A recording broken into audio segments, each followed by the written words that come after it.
Alhamdulillahirabbil alamin. Kita panjatkan puji syukur kehadirat Allah Subhanahu wa taala. Berkat rahmat dan karunia-Nya kita masih diberikan umur panjang, nikmat iman, nikmat sehat, sehingga hari ini kita masih bisa sharing bersama. Sholawat dan salam tercurahkan atas junjungan Nabi besar Nabi Muhammad SAW. Mudah-mudahan kita semua sebagai umatnya selalu berpegang teguh kepada ajarannya, dan mudah-mudahan kita semua mendapatkan syafaatnya di yaumul qiyamah. Amin ya rabbal alamin.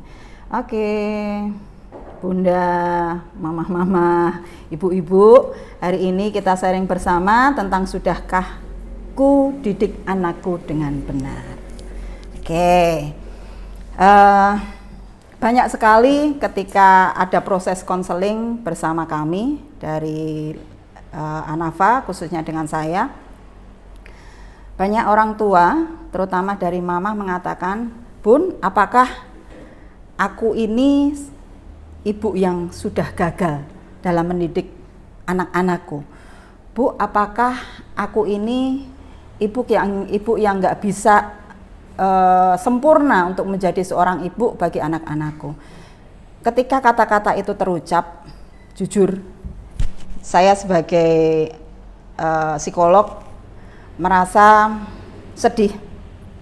Karena apa? Sebenarnya tidak ada ibu yang gagal, tidak ada ibu yang tidak sempurna, tapi dalam hal ini mungkin ibu yang lelah dalam tanda kutip menjalani semua aktivitas, karena ibu punya peran yang luar biasa dalam rumah tangga sebagai istri, sebagai pengurus rumah tangga, kehidupan rumah tangga, kemudian sebagai akuntan rumah tangga, dan juga yang paling utama adalah mendidik putra-putrinya. Jadi ketika kita sudah lelah, letakkan semuanya. Kemudian minta bantuan kepada suami untuk kita sharing, lakukan pillow talk. Jadi manfaatkan itu ketika bunda-bunda menjelang tidur, ya, berbicara dengan suami, sharing bersama, karena peran antara suami dan istri sangat dibutuhkan dalam tumbuh kembangnya anak. Jadi kita harapkan lewat parenting pada hari ini, ibu-ibu yang ada di rumah, bunda-bunda yang ada di rumah bisa bersinergi bersama suami, ibu mertua, eyang terutama, ya, yang mungkin masih kita meminta bantuan kepada eyang untuk kita bersinergi bareng, bergandeng tangan supaya anak-anak kita tumbuh menjadi anak-anak yang kita harapkan. Amin. Oke, Bunda, kadangkala kondisi seperti ini kita udah capek ya. Ini puncaknya pandemi karena anak-anak juga sudah lelah, ibu-ibu juga sudah lelah mendampingi putra-putrinya, yang kadangkala kondisi saat ini membuat emosi yang ada di dalam rumah itu jadi luar biasa. Ya, bagaimana nanti kita mencoba memberikan satu pengasuhan yang tepat, karena pengasuhan yang sekarang berbeda sama pengasuhan yang dulu. Kalau pengasuhan yang sekarang, kita lebih kepada pengasuhan pola asuh yang saya katakan yang lebih ideal dalam membersamai anak di era sekarang ini adalah pengasuhan yang otoritatif, yaitu otoritatif parenting. Maksudnya begini, bahwa kita boleh memberikan satu kesempatan untuk anak berdemokrasi, mengeluarkan pendapat, tapi di sini pengasuhan otoritatif ini lebih kepada ada satu pengawasan yang ekstra ketat kepada putra-putri kita, tetapi kita tetap bisa memberikan satu respon, menghargai pendapat, menghormati pemikiran anak-anak, seperasaan, serta sesekali mengikut sertakan anak dalam pengambilan keputusan. Kenapa saya katakan pengawasan ekstra ketat, Bunda? Karena di sini bahwa kondisi yang anak-anak sekarang nggak bisa lepas dari yang namanya ini, ya. Karena kondisi memang anak-anak mengharuskan untuk belajar lewat daring. Semua orang tua kondisi sekarang ini keluhannya adalah bagaimana ya anak-anak saya sekarang nggak bisa lepas nih dari ini, gitu. Nah, akhirnya yang terjadi ketika kita sudah merasa lelah dan melepas itu sudahlah, gitu ya. Akhirnya kita sudah pasrah, nggak mencoba untuk melakukan pengawasan bekerja sama dengan suami dan yang ada di lingkungan situ. Yang terjadi akhirnya anak semakin terlena dengan ininya. Nah, bunda-bunda jangan dan mungkin ayah pendamping yang ada di rumah, ini adalah satu media pornografi yang luar biasa, ya. Bahkan di sela-sela permainan games, ya, ini ada sesi pornografi yang itu merusak mentalnya anak. Jadi utamanya adalah pengawasan ekstra ketat pada pemakaian gadget, kemudian bagaimana kita harus kita boleh memberikan ruang pada anak untuk bersosialisasi, tapi ada aturan-aturan sosialisasi ke anak. Jangan sampai kondisi pandemi seperti ini, siklus hidupnya anak itu sudah berubah. Yang tadinya jam 9 sudah tidur, itu setengah 11 masih main, ya. Kadang ada yang saya temukan anak itu jam 11 malam masih keluaran, masih main sepedaan, masih main dengan teman-temannya. Ini yang saya katakan tadi, pengawasan ekstra ketat dengan kondisi-kondisi saat ini. Karena siklus hidup anak, kondisi pandemi saat ini memang menjadi berubah. Oke. Terus hal-hal yang paling penting dalam satu pengasuhan kepada anak, ini Bunda dan mungkin ada ayah yang mungkin saat ini mendampingi, penanaman norma agama yang sejak kecil. Kalau saya pribadi ya Bunda ya, saya pribadi akan jauh lebih baik pendidikan yang namanya dari TK, terutama dari TK sampai SMP, ya, itu benar-benar anak harus di sekolah Islam, sekolah yang kita normanya memang norma agama, sehingga mereka punya bekal yang sangat kuat untuk suatu saat nanti mereka akan terjun. Mereka bekalnya sudah ada. Kemudian yang paling penting adalah bagaimana norma agama ini juga dibawa ke rumah. Yang saya banyak lihat ya, ada beberapa sih ya, ketika anak sudah masuk ke sekolah Islam, tapi ternyata pendampingan di rumah los, ya. Maksudnya begini, ayahnya jarang mengajak mereka ke masjid, di rumah mereka jarang untuk diajarkan untuk mereka buka Al-Quran selesai sholat maghrib misalnya. Ajaran-ajaran ini yang saya katakan norma agama ini tidak hanya kita memberikan sekolah Islam, tapi penempatan yang ada di rumah pun kita harapkan juga menjadi dasar supaya anak ini lebih kuat dalam mental agamanya. Kemudian yang paling penting kondisi saat ini, terutama di kondisi pandemi saat ini, adalah pendidikan akhlak. Ya, itu yang sangat penting. Kesantunan etika anak-anak sekarang sudah mengalami penurunan. Dan kondisi saat ini dengan adanya anak bermain dengan gadget, dengan gawainya, ya, akhirnya akhlaknya. Jadi ketika bunda-bunda sudah merasa lelah nih dengan tugas yang begitu banyak dari sekolah, ya, kalau saya pribadi turunkan ekspektasi terhadap target akademis, ya, biarkan anak-anak mereka punya lebih mengajarkan pada soft skill-nya sekarang. Bagaimana sih mereka kita kembangkan dia punya bakat apa? Misalnya dia suka masak loh, kita boleh ajarkan. Kemudian mereka lebih suka seni loh, kita ajarkan soft skill-nya. Kemudian yang paling penting adalah aturan norma yang mereka harus bagaimana beradab dengan orang tua, kemudian beradab dengan orang yang jauh lebih tua, itu di lingkungan kita ajarkan untuk seperti itu, karena kita harapkan ekspektasi kita terhadap hasil akademis kita turunkan, ya. Kemudian menanamkan nilai keluarga sejak dini. Maksudnya begini, kita harapkan anak-anak itu punya bukan takut ya. Kadang-kala kita sering nakut-nakutin anak-anak itu sama bapaknya. Aduh bapak loh, ada bapak pulang, yuk beresin gitu ya. Nah, bukan menakuti, tapi lebih kepada segan kalau saya.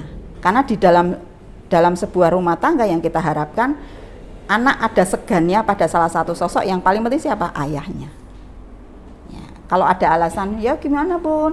Soalnya ayahnya itu sibuk banget, jadi workaholic, jadi nggak pernah menyentuh anak sehingga dipasrahkan kepada ibunya, ya. Nah, kondisi-kondisi saat ini nanti akan saya sampaikan bahwa ada fitrah seksualitas yang harus dilalui anak, ya, dan itu penting. Nah, nanti sampaikan sama suami ya. Nah, kemudian anak-anak harus ngerti, oh ini mamah nih, oh ini bundanya, oh ini umiknya nih, oh ini abahnya, oh ini bapaknya, bagaimana dia harus bersikap dengan mereka. Oh ini adik, ini kakak, bagaimana dia harus bersikap dengan kakak dan adiknya. Ini nilai norma yang harus diajarkan pada anak-anak. Kemudian mengajarkan kemampuan untuk mau berjuang, ya, berjuang pada anak. Kondisinya begini Bun, Anafa sendiri sebenarnya bukan lembaga psikologi yang hanya ke anak dan remaja, tapi mayoritas yang memang kami tangani adalah anak dan remaja, ya.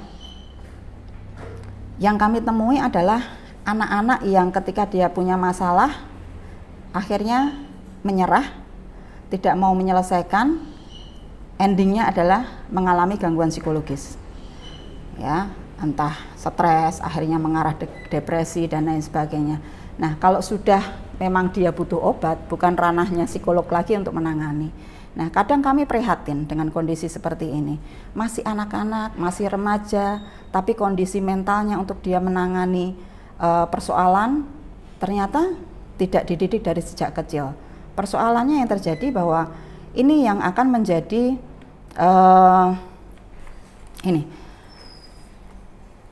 instant gratification. Artinya apa? Instant gratification ini anak tidak dilatih dari sejak dini untuk dia belajar lebih sabar, belajar mengatasi masalah. Ada masalah, contoh yang kecil aja. Dia mau membuka sesuatu nih, mungkin masih PAUD. Bantuin dong mah, bukain dong mah. Nah, terus kemudian makan, ya, daripada ribet nih, ya, nanti berantakan kemana-mana. Yang harusnya anak memang sudah harus belajar dia makan sendiri, didulang terus. Nah, sehingga yang terjadi anak ini akan belajar selalu instan terus. Makanya anak-anak sekarang lebih suka yang instan-instan, ya, termasuk makanan pun lebih suka instan. Nah, kondisi seperti ini terjadi ketika dia punya masalah, akhirnya mereka nggak bisa menyelesaikan.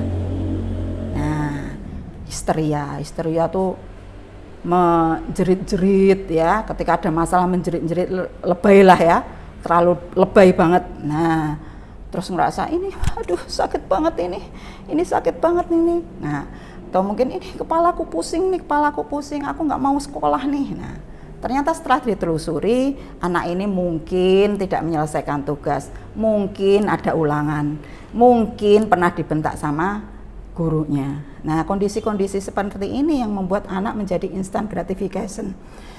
Sehingga anak menjadi cepat ngambek, mudah marah, akhirnya efeknya adalah kabur dari masalah. Ya. Nah, ini nggak bisa yang namanya kita berdiri sendiri sebagai perempuan. Harus ada peran dari pendamping, yaitu adalah suami. Kalau suami di luar kota gimana Bun? Ya, ketemunya 3 bulan sekali. Ya, carikan pengganti Eyang Kakung misalnya, Pak D, Om misalnya, nggak ada tuh misalnya gitu. Ending terakhir adalah guru laki-lakinya, ya, karena figur kalau dia anak laki-laki, figur laki-lakinya harus masuk ke dalam ke anak, ya. Kemudian mengajarkan anak untuk bisa bersosialisasi. Kodratnya seseorang adalah dia bersosialisasi dengan lingkungan, ya, itu kodratnya. Yang kita banyak temui bahwa kondisi-kondisi seperti ini kadangkala membuat kita ya sudahlah, nggak usah keluar, yang penting tak penuhi segala kebutuhanku, kebutuhan anak di rumah aja. Nah, endingnya kalau nggak main HP, nonton TV, webinan. Nah, itu. Nah, kemudian Bunda, ketika kita memberikan satu pengasuhan kepada putra-putri kita, kita harus memahami yang namanya perkembangan anak, bahwa semua anak itu ada 4 kebutuhan dasar yang dimiliki oleh seorang anak. Itu semuanya harus dipahami oleh orang tua, dan semuanya, baik itu yang anak berkebutuhan khusus, baik anak yang dia secara intelijensinya luar biasa, anak yang dalam rata-rata, itu punya punya kebutuhan yang sama, yaitu 4 kebutuhan dasar. Yang pertama adalah kebutuhan fisik. Kebutuhan fisik ini tidak hanya anak dipenuhi dia makannya, ya, enggak cuman itu, tapi diberi kesempatan anak untuk eksplorasi secara fisik, ya. Nah, itu karena apa? Ketika anak bereksplorasi secara fisik, nah kita bisa lihatlah kalau anak-anak yang belum belum akil balik itu sangat aktif melihat lingkungan gitu ya. Kalau dia masuk ke lingkungan yang baru, dia megangin apa, terus ngelihat ini mama apa ya mah. Nah, itu adalah kebutuhan eksplorasi dari kebutuhan fisiknya. Nah, kadangkala kalau yang tidak paham kita malu, ya, nanti dikira kalau bahasa Jawanya dridis ini anak ya, gitu ya. Nah, padahal kebutuhan fisik ini semua anak melaluinya. Nah, kita beri tampung, cuman memang ketika itu dalam ranah yang menuju bahaya, kita boleh cut, kita boleh kasih kesempatan anak untuk kita beritahu dulu. Nah, kemudian kebutuhan intelektual adalah kebutuhan dia pengen tanya nih, apa-apa pengen tanya, ada tamu misalnya, jawil-jawil, mama, sebentar masih ada tamu, balik lagi, mama boleh ya aku minta minumnya ya. Nah, kadang-kala kita malu ya Bu ya, karena kondisinya kita ada tamu, ini anak cari perhatian. Nah, mungkin ini anak memang mau tidak rela ketika kok full perhatiannya kepada si tamu nih, dia nggak dapat perhatian nih. Nah, yang terjadi dicubit ya, mama lagi ada tamu nih. Kemudian mungkin akhirnya yang terjadi adalah muncul yang namanya fisik, ya. Padahal bisa jadi anak bertanya, anak menanyakan sesuatu, ini adalah kebutuhan intelektual yang memang harus dimiliki, harus dipenuhi oleh anak. Kemudian kebutuhan sosial tadi, sosialisasi, dia berteman dengan teman-teman sebayanya, dia harus bisa bergaul, karena begini, kebutuhan sosial ini akan membentuk rasa percaya dirinya anak, harga dirinya anak. Ketika anak dia cenderung untuk menarik diri dari lingkungan, dikungkung dalam lingkungannya, nggak pernah bergaul dengan teman sebayanya, begitu nanti dia masuk dalam lingkungan yang sebenarnya SD ke atas, yang terjadi bahwa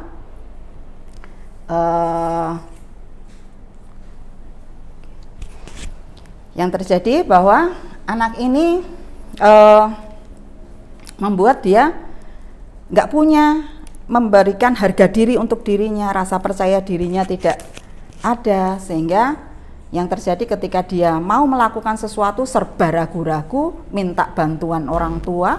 Nah, ini yang repot nanti orang tuanya. Makin kesini semakin gede, anak ini semakin banyak masalah, karena kepercayaan diri itu sangat penting dalam. Kemudian tuh kebutuhan emosi. Kebutuhan emosi ini mama, bunda, ibu, ayah, bapak harus pinter-pinter namanya membaca bahasa tubuh gesturnya anak. Yang banyak terjadi adalah orang tua hanya peka terhadap mimik marahnya seseorang atau mimik marah, gestur marah anak.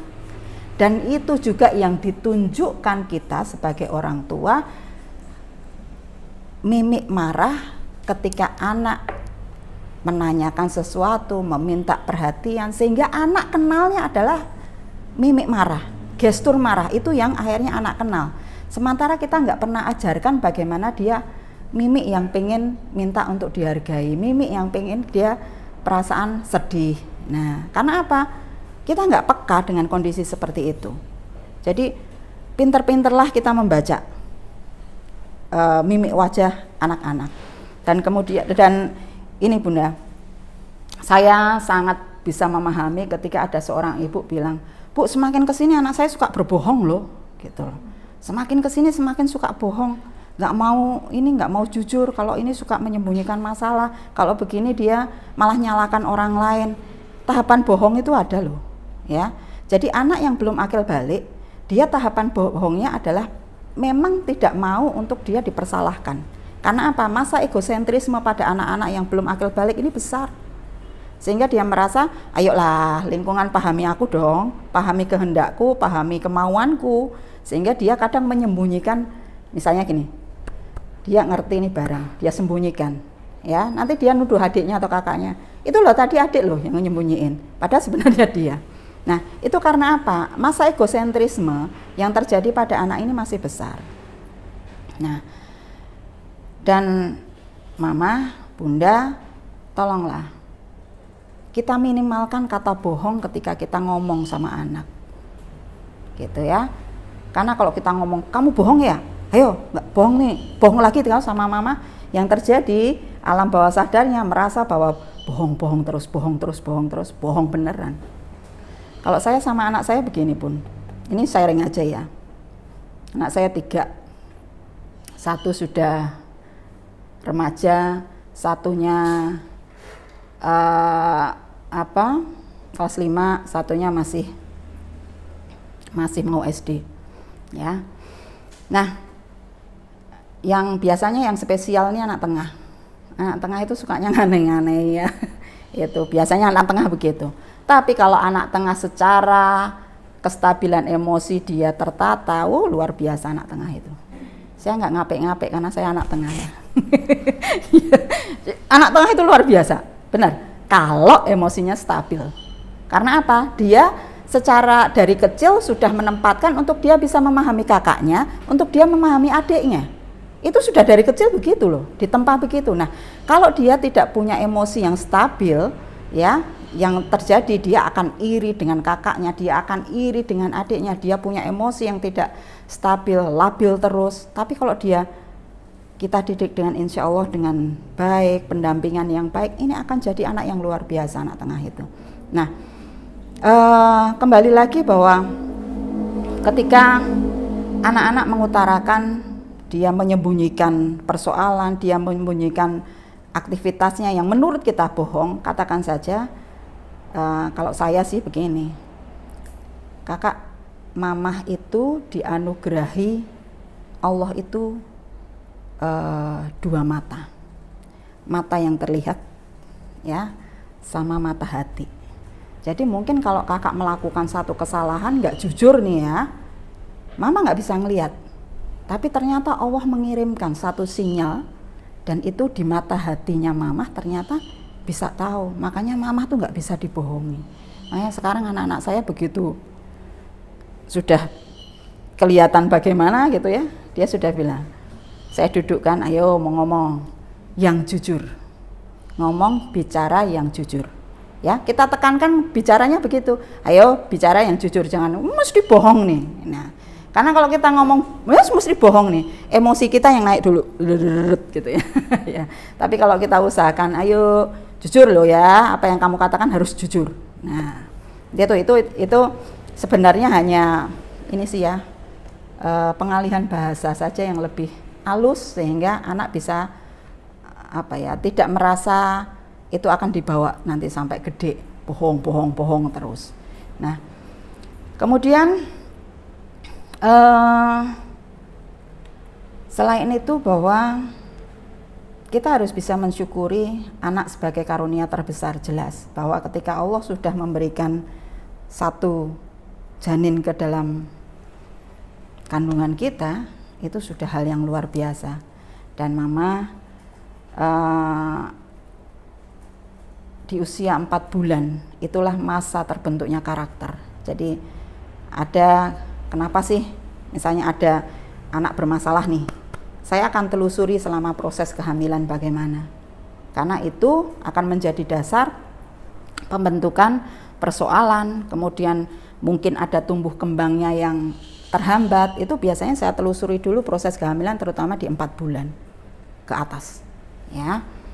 Terus ternyata kok selama kehamilan nih aku sukanya nangis terus sedih terus. Nah, terbentuklah anak yang sangat sensitif, bahkan mungkin hypersensitif ya. Nah, itu makanya ibu yang hamil, kita harus, ada yang hamil atau ada yang mau hamil lagi ya, persiapkan termasuk persiapkan suaminya untuk mendampingi ya. Oke, jadi benar-benar ya. Makanya kenapa sih ada nggak sih sebenarnya apa ya namanya, ngidam itu ya. Nah, ada nggak sih sebenarnya ngidam itu sebenarnya memang kompensasi dari kita menginginkan perhatian pada saat suami, memang kita perhatian terutama pada suami, itu hal yang wajar. Nah, ini rame tuh ya, wah, nah gitu ya. Gitu. Nah, misalnya terus tiba-tiba tring pengen apa nih, apa ya, kira-kira apa mah? Pengen apa nih? Pengen durian. Oh, nah kalau durian itu kata dokter, kalau durian yang pahit itu nggak boleh malah ya, minta apa ya, serabi misalnya, tapi mintanya tengah malam. Sebenarnya kalau kita punya kontrol yang baik gitu, besok ya suaminya, besok ya say gitu ya, besok ya beb gitu. Besok ya beb, besok pagi ya beb, karena serabi yang di sana bukanya jam 6 gitu. Kalau kita punya kontrol yang baik sebagai perempuan, itu ya nggak apa-apa say gitu, misalnya begitu. Tapi kalau kita nggak mau ngerajuk-ngerajuk, ya saat itu juga harus dipenuhi. Karena apa? Memang itu kompensasi dari kita meminta perhatian pada saat hamil. Ya itu karena itu tadi ya, hamil itu kan butuh perhatian yang luar biasa. Jadi pahamilah ya. Oke. Kemudian kita tunjukkan penghargaan kita pada satu proses, bukan hasil ya. Ini ada anak-anak yang lihat nggak ini ya? Oke, jadi gini, jujur saya itu punya kendala di gangguan belajar yang namanya diskalkulia. Saya nggak bisa berhitung sampai sekarang, Bu. Jadi kalau nanti misalnya, Bun, 8 tambah 9 berapa gitu ya. Kalau angka 9 saya masih sih, 8 tambah 8 berapa gitu. Saya sampai sekarang masih menghitung pakai jari. Berapa Bun 8 tambah 8? Hah? Saya masih berhitung pakai jari. Nah, dan nilai saya tidak bisa maksimal selama saya sekolah, terutama di matematika. Mungkin kalau saya hidup di zaman sekarang, saya mungkin nggak lulus sekolah, ya. Tapi ternyata saya bisa jadi psikolog ya.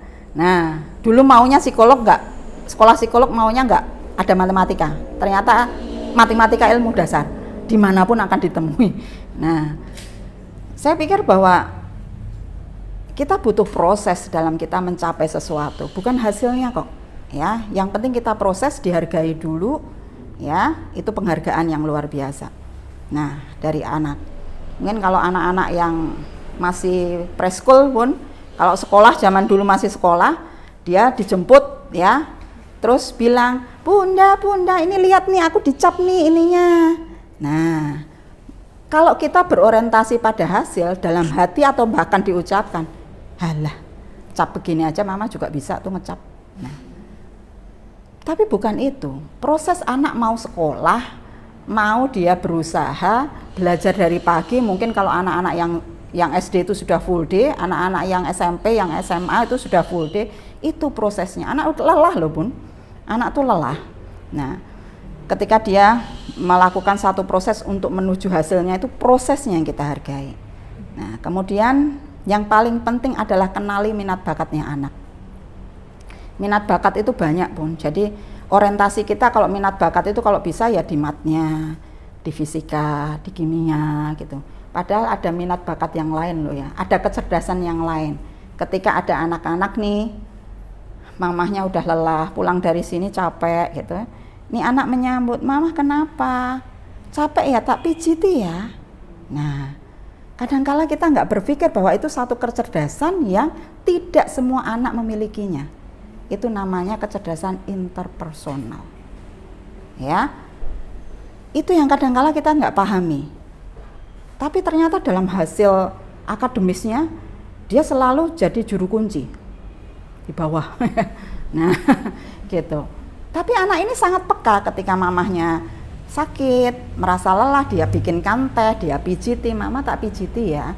Tapi penghargaan itu tidak pernah ada, karena orientasi kita kecerdasan adalah kecerdasan matematika, kecerdasan logika. Ya. Itu ada kecerdasan, banyak sekali kecerdasan. Nah, kita harus melihat anak ini ada di mana nih bakatnya, itu yang kita kembangkan. Mumpung saat ini, pada saat anak masih pandemi, itu yang kita kembangkan. Oke. Kemudian yang seperti yang saya utarakan tadi, ini sangat penting ayah dan bunda. Kalau ada ayah nih yang memperhatikan, mudah-mudahan ada ayahnya nih yang ikut ya. Adakah ayahnya yang melihat? Ya, oke. Jadi ada fitrah seksualitas anak yang harus dilalui anak. Ya, ada tahapannya. Usia 0 sampai 2 tahun anak-anak itu harus lekat dengan bundanya. Di Al-Quran pun ditulis bahwa susuilah anak sampai usia 2 tahun. Itu ada maknanya, secara psikologis ada maknanya. Allah itu luar biasa. Ya, ini diharapkan apa? Ini ada satu kelekatan, ada satu kepercayaan seorang anak yang itu dalam kandungan, dilahirkan, kemudian masih dalam dekapan dengan disusui. Ya, sehingga kita harapkan ketika anak lahir, begitu lahir, ini kepercayaannya muncul kepada ibunya, bukan pada orang lain, bukan pada babysitternya, bukan pada pengasuhnya, bukan pada eyangnya. Saya sangat tidak setuju, nyun sewu ya, ada anak yang begitu lahir diminta untuk tidur sama eyangnya sebelum di usia 2 tahun ke bawah. Ini masanya. Dan kemudian ketika sudah tumbuh, istilahnya sudah 5 tahun, si ibu ini merasa cemburu nih. Kok anak ini lebih dekat sama eyangnya? Ya salahnya sendiri. Ya. Karena fitrah seksualitasnya 0 sampai 2 tahun ini sama bundanya loh. Dan itu nggak bisa dihilangkan.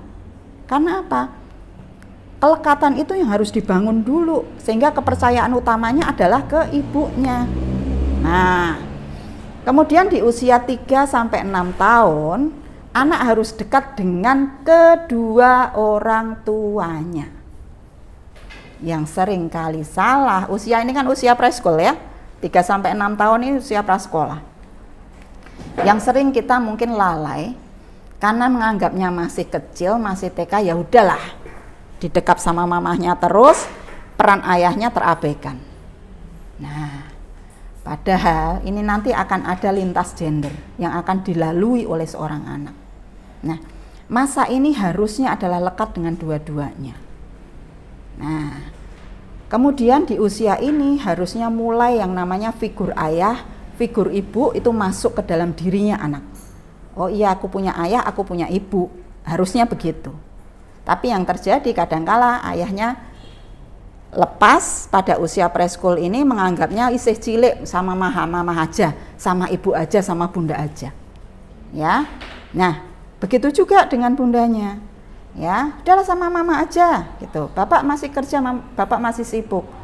Ingat bahwa di usia 3 sampai 6 tahun adalah anak harus dekat dengan kedua orang tua. Terus kemudian di usia 7 sampai 10 tahun anak didekatkan sesuai gendernya. Kalau anak laki-laki berarti sama anak laki-laki, sama bapaknya. Anak perempuan harus lekat sama ibunya. Nah, kalau di usia 7 sampai 10 tahun ini sebelum usianya dibangun kedekatan dengan kedua orang tuanya di usia 3 sampai 6 tahun ini, pada usia sesuai dengan gendernya, ini nggak mau loh anak laki-laki deket sama ayah. Problemnya seringkali terjadi seperti itu. Di usia 7 sampai 10 tahun saya selalu bilang, mulai ada problem nih anak laki-laki. Ya. Nah, biasanya kalau sudah ada problem saya sudah tebak. Nih enggak begitu dekat sama ayah, biasanya begitu. Enggak. Nah, karena apa? Tidak dibangun di usia 3 sampai 6 tahun ini. Nah, ketika 7 sampai 10 tahun, dekatkan dengan sesuai gendernya. Ayah sibuk keluar sesekali lah, quality time dengan anak laki-lakinya pada saat ini, usia 7 sampai 10 tahun. Bapaknya senang wedangan. Ajaklah anak laki-lakinya ini wedangan. Ya. Nah, sebelum pandemi loh ya, atau sesudah pandemi nanti. Nah, kalau enggak pergi misalnya bareng nih. Yuk, ke Tawangmangu. Ke mana gitu ya? Ke Kemuning misalnya. Boleh bersama-sama suami, istri, adik, kakak. Kebetulan kakak sama adiknya perempuan nih. Nah, dia ada di posisi sebagai anak laki-laki. Di usia 7 sampai 10 tahun ini, oke, menyempatkan waktu 20 menit, 15 menit lah untuk bersama nih anak laki-lakinya. Berdua aja, nggak usah nasehatin. Tapi ajak mereka ngobrol, mengungkapkan apa yang menjadi unek-uneknya, menjadi pemikirannya. Ini diungkapkan pada saat dia melakukan quality time dengan ayahnya, me time dengan ayahnya. Nah, nanti ketika di usia 11 sampai 14 tahun, ini sudah lintas gender. Kok 11 sampai 14 tahun? Ini anak sudah mulai menunjukkan yang namanya adalah apa? 11 sampai 14 tahun? Akil balik. Ya, yang perempuan sudah menstruasi, yang laki-lakinya sudah mimpi basah. Nah, ini perlu adanya penguat. Tadi sudah dikuatkan sesuai gendernya. Nah, kenapa lintas gender? Karena si anak laki-laki ini sudah mulai yang namanya menunjukkan kekaguman sama lawan jenis. Dipegang sama mamahnya. Untuk apa? Mengontrol. Ya. Ternyata ada sisi perempuan yang masih dipegang oleh mamahku nih, gitu. Nah, kemudian si anak perempuan sudah menstruasi, dia sudah mulai bersimpati dengan laki-laki. Dipegang sama ayahnya, terpegang secara mental sama ayahnya. Yang terjadi, dia berpikir bahwa ayahku masih segala-galanya. Nah, kalau ini tidak terpegang, anak tidak terbiasa, anak perempuan nggak terbiasa nih digudang. Ayu dewe deh. Ya. Cantik dewe digudang sama ayahnya nih. Ya, nanti pada usia 11 sampai 14 tahun digudang sama laki-laki lain, dia sudah melambung luar biasa. Ya, waduh, ayu nih gitu. Dia sudah melambung nih karena apa? Tidak terbiasa mendengar kudangan dari ayahnya itu tadi. Ya, makanya ayah yang tidak terbiasa ngutang walaupun kaku ayu dewe gitu ya. Karena ayahnya katanya nggak punya ekspresi ya katanya. Anak suami saya tuh nggak punya ekspresi loh Bu, jadi pendiam gitu, introvert. Ayu dewe nah gitu. Ya, nggak masalah, saya pikir nggak masalah. Yang penting anak dengerin tuh ya dari ayahnya gitu ya. Ya itu yang paling penting ya. Itu di usia berapa tadi? 3 sampai 6 tahun. Nah, itu makanya perlu ada kedekatan antara kedua orang tua. Terus kalau sudah lewat nih 15 tahun nih. Wes mama, itu sudah tuntas. Anak wes tuntas, itu sudah masanya anak sudah. Problem akan terjadi di usia segini ketika dia sudah tidak melewati masa-masa sebelumnya. Jadi jangan salahkan anak. Ya, anak bermasalah. Saya sudah luar biasa. Jadi gini. Ada ungkapan seorang ibu datang ke tempat saya dengan posisi anak ini sudah usia 17 tahun. Sudah Bu, saya lelah dengan anak ini, kalau ada yang minta tak kasihkan. Sedih Bu perasaannya ya.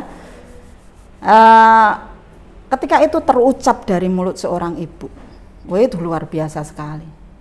Nah, bagaimana anak ini mau dekat dengan orang tuanya ketika dia sudah membuat orang tuanya sudah membuat blok mental sendiri ke anaknya, ya. Jangan salahkan anak kalau dia tidak bisa dekat dengan ibunya, dia tidak dekat dengan ayahnya, dia lebih memilih masuk kamar, ya, lebih memilih mengunci kamar, keluar kalau ngambil makan sudah diambil masuk ke kamar lagi.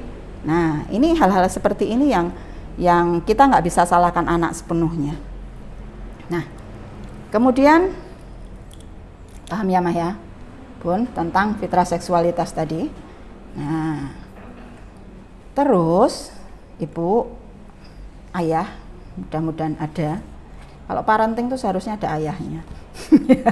Nah, karena kadang-kala kalau kita, ini loh Pak, maksudnya pilotok sih ya. Ini loh Pak, tadi toh ada kajian Humaira diisi tentang pengasuhan anak. Ditulis begini, alah opo kuwi.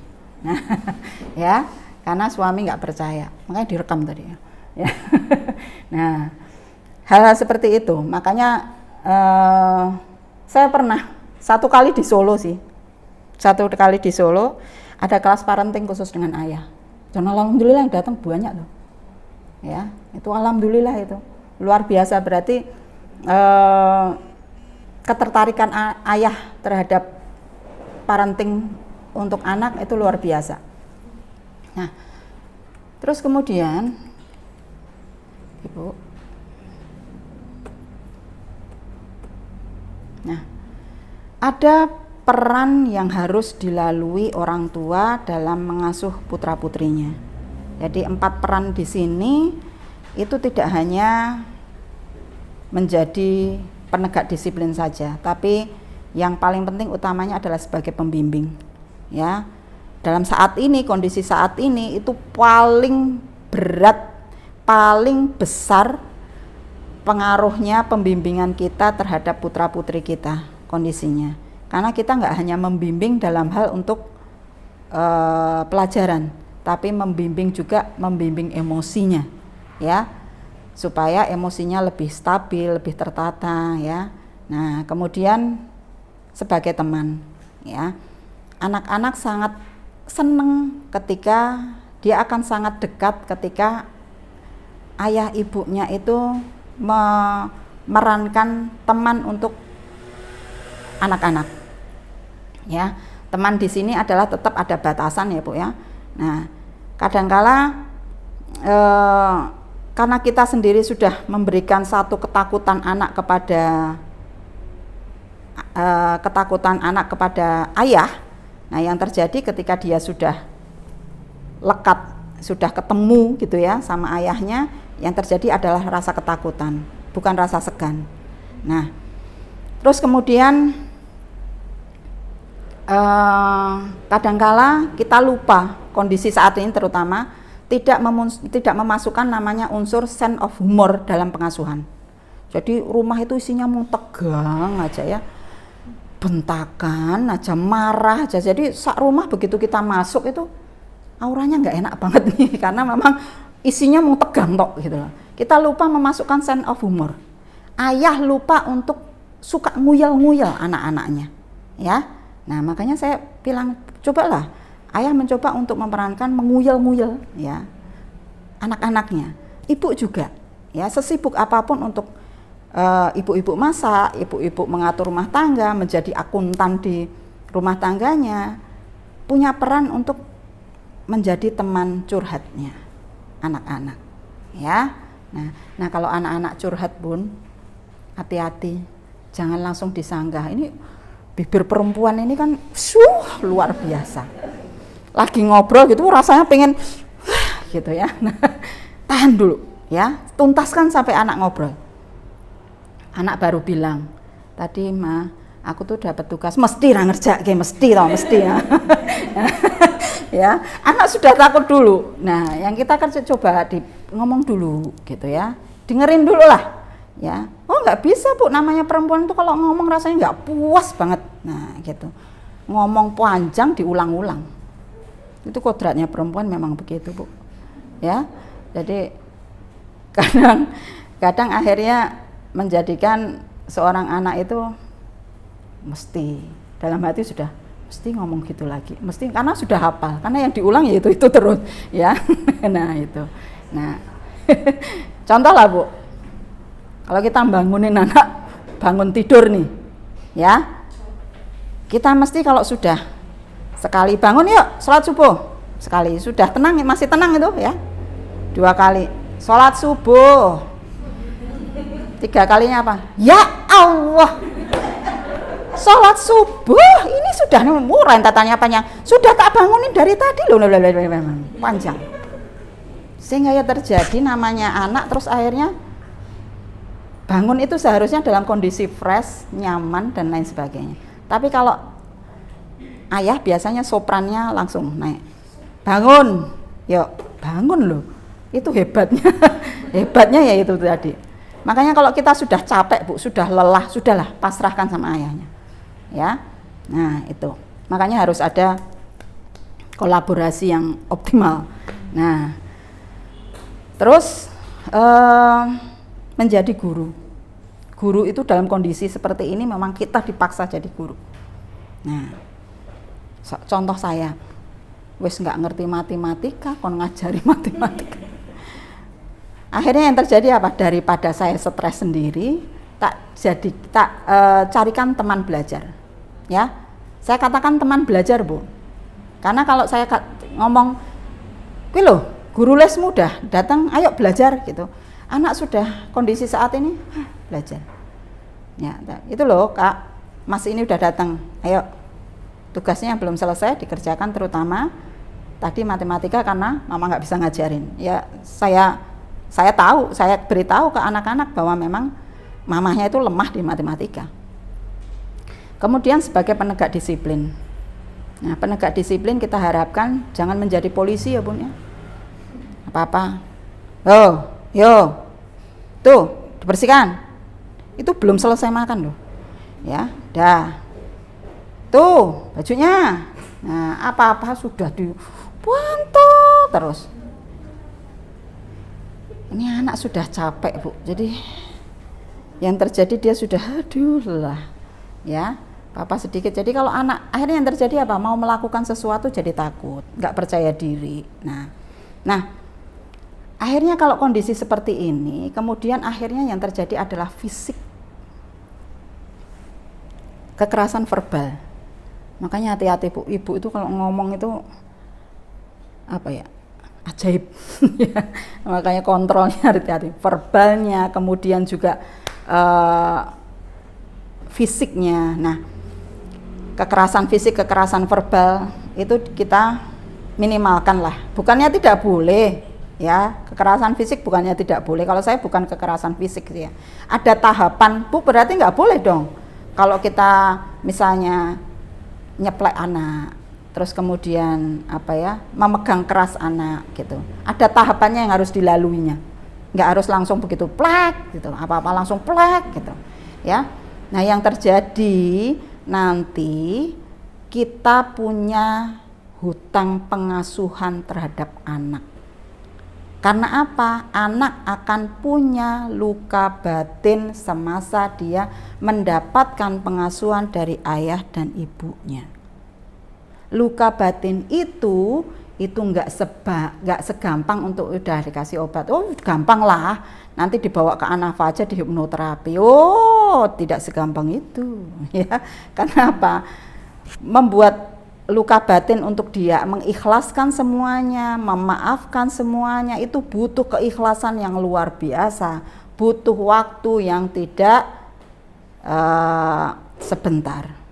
Jadi ada tahapan yang akan dilalui. Jadi kalau saya selalu katakan ketika ada anak bermasalah, kemudian dibawa ke tempat kami, harapannya begitu keluar dari ruangan konseling itu sudah berubah. Nah, emang saya pesulap ya. Nah, apalagi kalau ini sudah luka batinnya itu sudah lama, butuh proses yang lama. Dan biasanya kalau orang tua yang mengejar adalah hasilnya, dia proses-proses yang dilalui mungkin setengah tahun ini kok nggak ada perubahan, sudah menyerah. Ya, karena itu tadi loh, orang tua berarti tidak menyadari bahwa ini yang diperbaiki adalah hati loh, perasaan loh, yang nggak kelihatan. Gitu. Kalau dia sakit fisik kita obati sudah selesai. Gitu. Nah, karena ini harus ada rentetannya panjang dulu. Kita telusuri dulu zaman ini kehamilan bagaimana, zaman pola asuhnya di preschool bagaimana, itu perlu tahapan-tahapan, akhirnya nanti kita lakukan untuk proses terapinya. Nah itu nggak sebentar, butuh waktu yang lama untuk ke sana. Oke. Kemudian pembiasaan orang tua untuk bisa membentuk karakter yang positif untuk anak. Nah itu yang kita harapkan nanti. Saya yakin semuanya, saya pun akan belajar, karena saya ngisi begini sebenarnya untuk merefresh diri saya, untuk saya sebagai seorang ibu yang tetap punya emosi, yang tetap punya rasa lelah. Oke. Yang utamanya adalah kita bisa memberikan satu kepercayaan pada anak. Ya, kepercayaan pada anak ini adalah ketika dia melakukan sesuatu, tanggung jawab, tugas, sudahlah selesaikan dulu. Ya, nggak perlu kita hasilnya nggak perlu kita komentari, walaupun itu hasilnya tidak bisa maksimal. Yang penting kita kasih penghargaan dulu kepada anak. Hanya acungan jempol aja, gitu aja. Senyum, ibu berikan senyum yang termanis yang ibu punya, itu sudah meluluhkan perasaan anak. Kemudian berpikirlah positif kepada anak, Bu, karena begini. Ada beberapa kasus ketika anak bermasalah, otomatis orang tua akan berpikir negatif kepada anak-anaknya. Anak yang susah diatur, anak yang memang tidak mau dekat dengan orang tuanya, anak yang selalu bermasalah. Nah, hal-hal seperti ini bagaimana kita akan melakukan pendekatan kepada anak kalau kita sendiri sudah membangun blok mental yang negatif terhadap anak kita sendiri. Ini akhirnya apa? Anak pun merasakan loh transfer. Contoh ginilah, Bun, kalau tadi saya datang dari sini, muka saya sudah nggak senang, nggak bahagia. Saya ngisi di sini juga lempeng. Jadi Bu, menjadi membangun karakter positif ini, harapannya nanti Ibu bisa paham ya Bu, apa yang walaupun kita mungkin ya nggak bertatap langsung ya, yang lihat saya satu transfer perasaan, saya sudah merasa saya nggak nyaman ini, saya nggak nyaman. Yang melihat pun juga nggak nyaman. Begitu juga mama-mama yang ada di sini, melihatnya pun juga, ih, namanya ini apa sih? Ngomong begitu sih nggak punya semangat, nggak bahagia banget. Nah, akhirnya besok saya nggak dipanggil lagi. Ya. Nah, jadi saya harus memunculkan sini dulu, rasa bahagia saya dulu. Saya harus menata dulu, selama di mobil saya tata dulu emosi saya gitu. Saya kan sebenarnya tipe orang yang tidak percaya diri Bu dulunya. Tapi alhamdulillah saya punya keinginan untuk merubah itu. Jadi kalau ada yang bilang karakter itu nggak bisa dirubah, ini buktinya. Ya, saya buktinya. Ya, saya kuliah karena bapak ibu saya dulu saya ngobrol sedikit saja. Saya, wah Bu Maya membuka aib nih, nggak apa-apa, maksud saya aib saya sendiri. Ya, jadi saya kuliah setahun di UMS, bapak ibu saya masih di Palembang. Saya ngekos. Boleh percaya, boleh tidak, dan harus percaya. Ya. Ya. Nah, saya ngekos, itu saya selalu beli makanan di warung. Ya, saya nggak pernah bisa makan di warung yang terbuka dan dilihatin orang. Saya beli makanan, saya bawa ke kamar. Kebetulan kamar itu saya huni sendiri. Kalau sudah korden saya tutup, saya kunci, saya makan. Sampai segitunya saya tidak percaya diri. Nah, terus kemudian waktu itu saya merasa bahwa pergaulan saya terbatas. Saya memang tidak bisa begitu dekat dengan orang-orang yang ayo ke sana, ayo ke sini, enggak. Ya, saya hanya dekat dengan beberapa orang. Nah, kemudian ketika kondisi seperti itu, saya berpikir bahwa saya itu kuliah di psikologi, suatu saat saya pengen jadi psikolog, ketemu sama orang, kalau ini nggak saya benahi, saya nggak bisa. Nah, Akhirnya saya melakukan bahwa saya harus berusaha untuk mencari apa sih yang menjadi kelebihan saya. Nah, saya jalan sendiri, Bu. Jalan sendiri ke kampus, ke UKM, unit kegiatan mahasiswa, saya lihat, saya tertarik sama yang namanya seni teater. Saya masuklah di situ, saya digembleng, saya benar-benar bisa mengeluarkan potensi saya. Nah, perubahan di situ sudah mulai. Nah, makanya ketika ada sharing anak-anak remaja, dia merasa tidak percaya diri, dia pengen berubah tapi nggak bisa karena katanya watak itu nggak bisa dirubah. Bisa selagi memang anak-anak punya keinginan, kemudian remaja-remaja punya keinginan. Nah, walaupun tidak bisa 100%. Gitu. Hanya 70% itu sudah lumayan sekali. Ya, jadi kembali lagi. Kemudian tadi positive thinking kepada anak. Yakinlah ayah dan bunda, karakter apapun namanya anak, Allah itu menciptakan adanya kelebihan yang dimiliki oleh anak. Kadang kita sendiri orang tua yang belum bisa menggali potensi yang dimiliki oleh anak.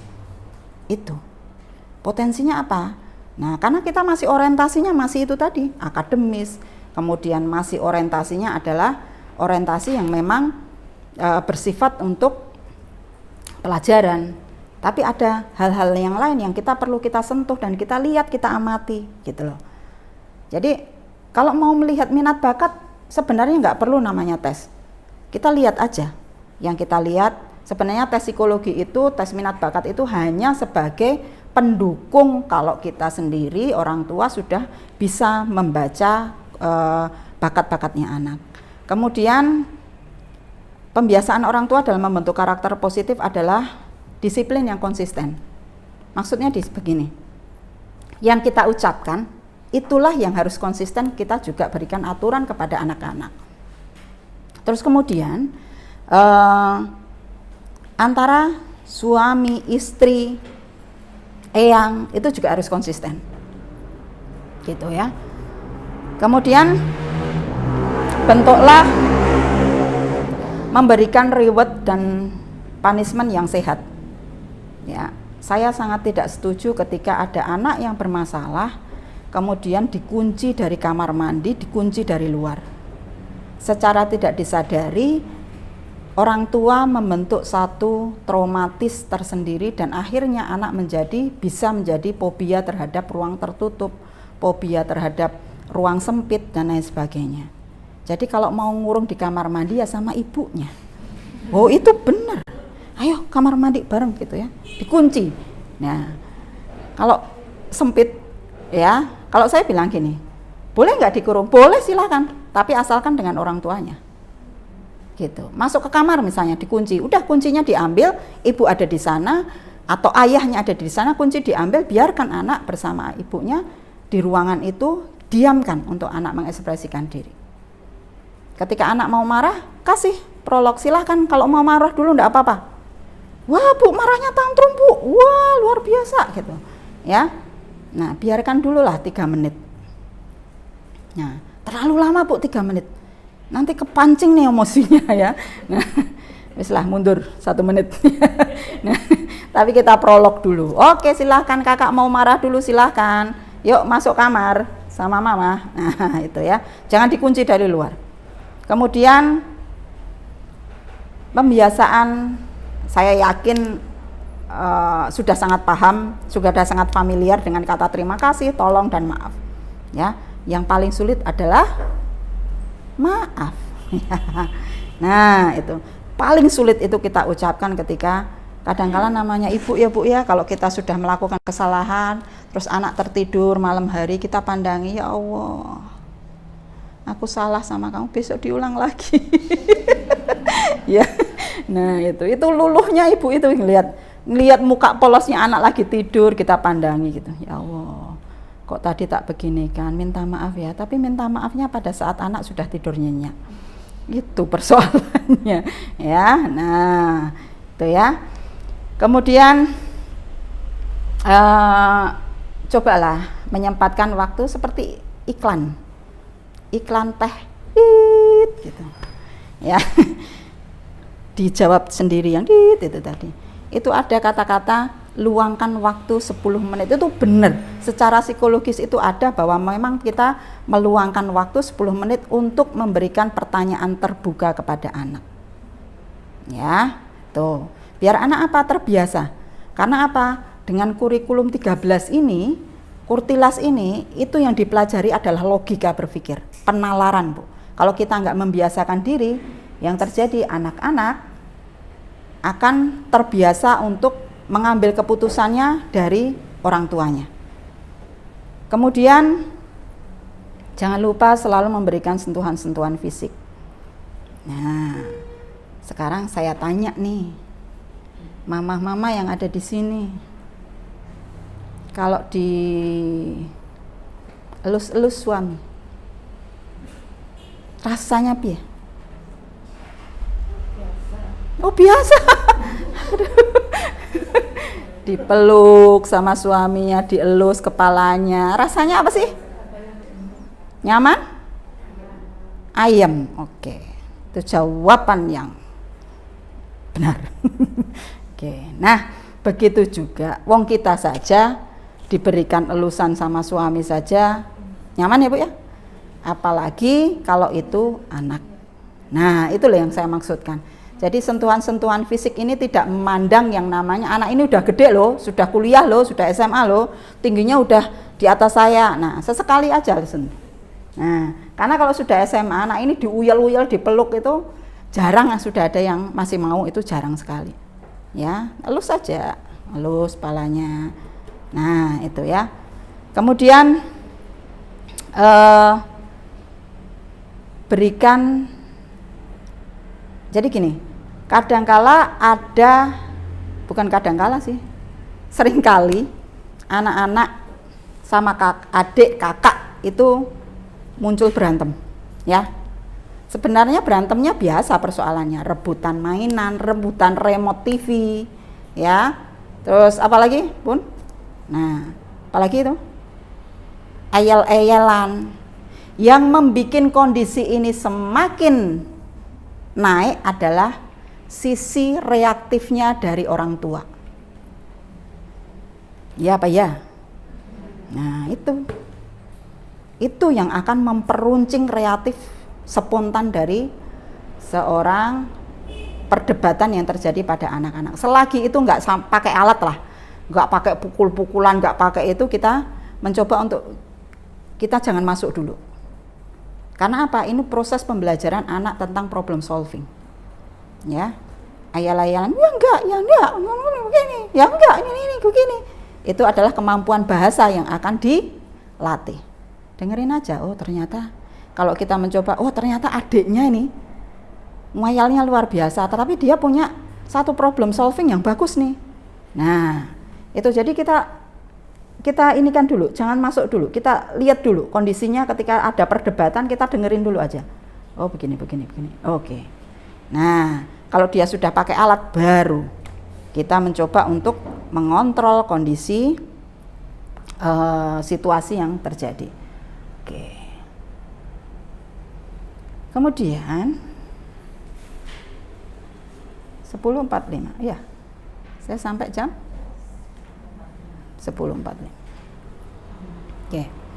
Nah, beberapa hal yang harus kita hindari dari orang tua ke anak, harapannya begitu ya, supaya itu tidak memunculkan satu luka batin nanti. Karena luka batin itu luar biasa loh Bun efeknya. Nah, ini kita harapkan apa yang menjadi pengasuhan kita tidak menimbulkan luka batin kepada anak. Yang pertama adalah nada bicara. Jangan pernah ketika kita anak lagi emosi, kita menyamakan posisi nada bicara kita yang sama kepada anak atau naik sedikit. Itu hindari. Ya, karena saya yakin ketika anak dalam lagi emosi gitu ya, kita naik ke atas sedikit nada bicaranya. Ini nih ikut loh ini. Ya. Ini ikut nih jari jemari. Nah, kita mencoba untuk diam dulu lah, karena untuk menata perasaan-perasaan yang kita punya. Nah, tarik nafas dulu. Tarik nafas dulu, hentakkan dulu. Nah, itu. Nah, ya, posisi seperti itu. Karena kalau kita mencoba reaksi spontan, kemudian reaksi spontan seperti tadi yang saya utarakan. Reaksi spontan yang membuat akhirnya emosi kita akan tersulut, yang membuat akhirnya itu memunculkan luka batin yang akan dialami oleh anak. Kemudian sering terjadi yang namanya kita menjadi toxic parent dalam pengasuhan anak. Ya, luka batin itu tidak hanya perlakuan kita terhadap anak, tapi hubungan kita sama suami. Sebisa mungkin bapak dan ibu, ya, bunda ayah, umi abah, umi abi, ketika memang ada konflik sama suami atau istri, masuklah ke kamar lah. Jangan sampai ini didengar oleh anak. Karena masalahnya ketika anak melihat, itu luka batinnya jauh lebih besar, karena dia bingung untuk memihak ke ayahnya atau memihak ke ibunya. Kalau ini anak masih usia di bawah sebelum akil balik seperti tadi ya, fitrah seksualitas ya, usia di bawah 7 tahun, otomatis dia akan memihak ibunya. Nah, yang terjadi akhirnya dia punya satu marah yang luar biasa terhadap sosok ayahnya, dan ini nggak boleh. Kalau ini tuh terjadi pada anak laki-laki, ini akan menjadi anak laki-laki yang dia tumbuh lebih memakai ininya daripada logikanya berpikir. Karena apa? Dia merasa bahwa ayahnya salah, ayahnya yang membuat ibunya terluka, ayahnya yang membuat kondisi saat ini. Dia mainkan imajinasinya. Yang terjadi nanti ketika dia tumbuh menjadi anak-anak yang sudah mulai akil balik, inilah problem-problem mulai terjadi, problem psikologis, kemudian problem akhirnya dia membatasi dengan hubungan dengan ayahnya. Akhirnya yang terjadi apa, Bun? Banyaknya kasus penyimpangan seksualitas, ya. Nah, harapannya begitu. Jadi cobalah kita mencoba untuk tidak menjadi toxic parent dalam hal hubungan dengan suami dan istri, terutama dalam hal untuk memberikan satu perlakuan yang positif. Nah, beberapa waktu yang lalu ada anak, dia kondisinya sebagai seorang anak yang dia punya problem di gangguan emosi, ya. Ternyata anaknya usia 7 tahunan, 7-8 tahunan. Anak ini mengalami yang namanya traumatis terhadap pertengkaran orang tuanya. Karena yang selalu dia lihat, dia akhirnya selalu bilang, dia sudah membuat satu pemikiran sendiri. Ayahnya nanti kalau pulang kerja mesti bakal ada piring terbang lagi. Nah, sampai akhirnya dia cerita dengan polosnya, Bun, tahu nggak, aku tadi makan itu pakai kertas loh, kertas yang warna coklat itu. Lah kenapa? Nah, karena sudah beberapa kali ketemu saya. Kenapa? Soalnya piringnya habis. Kok piringnya habis? Iya, kalau ayah sama bundaku marah kan lempar-lemparan piring. Nah, dia dengan polosnya bercerita tanpa ada ekspresi. Saya cuman bilang, ini anak sebenarnya lucu loh. Ya, saya mau ketawa juga. Kasihan, saya mau sedih juga nih, yang anak ini nggak salah. Gitu loh. Nah, terus gimana makannya? Ya nggak apa-apa. Soalnya biasanya kalau aku sudah piringku udah habis, aku minta sama Eyang. Tapi aku kemarin lupa minta sama Eyang. Ternyata yang nggak mau makan nggak ada piring. Akhirnya pakai kertas minyak itu loh. Cuman dia nggak bisa bilang, pokoknya kertas warna coklat katanya gitu. Kertas warna coklat. Ternyata di rumah itu terjadi satu piring terbang ya. Kalau piring terbang itu UFO ya. Tapi ini piring terbang yang sebenarnya piring bener. Ya. Nek piring terbang mantenan enak ya Bu ya. Nah ini piring terbang benar-benar dan pecah. Nah anak melihat, ini trauma-trauma yang sangat luar biasa pada anak. Saat ini belum kelihatan, tapi lihatlah 5 tahun mendatang saat anak ini sudah akil balik, dia akan menjadi anak-anak yang punya persoalan psikologis kalau tidak segera dibenahi. Karena anak ini sudah menunjukkan dia sudah tidak mau dekat dengan orang tuanya, dia lebih suka masuk kamar, ya, dia lebih suka menutup diri. Jadi kalau saya sih senang-senang aja gitu loh. Tiap kali anak ini ada persoalan dibawa ke tempat saya senang karena itu income buat saya. Tapi di sisi lain saya prihatin. Anak ini lebih percaya kepada psikolog daripada orang tuanya sendiri. Nah, jadi jangan memberikan toxic parent terhadap pengasuhan anak karena itu luka yang luar biasa ya untuk anak. Kemudian ekspektasi orang tua jangan terlalu tinggi lah dengan anak, karena anak punya masing-masing punya individual differences, punya perbedaan-perbedaan karakter, punya perbedaan-perbedaan kemampuan, perbedaan-perbedaan kecerdasan, sehingga masing-masing anak itu punya pola yang sendiri-sendiri. Jadi kita nggak bisa putuskan semuanya harus begini, nggak bisa. Ya, mungkin kita punya 5 anak misalnya. Oh, yang satu ini pinter banget nih, yang nomor 2 ternyata dia pinter di pelajaran tertentu.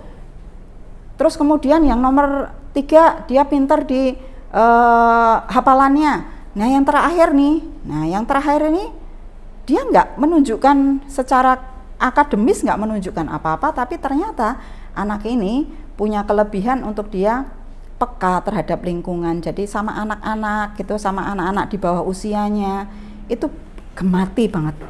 Ya, ini padahal tidak semua loh punya kemampuan seperti itu. Oke.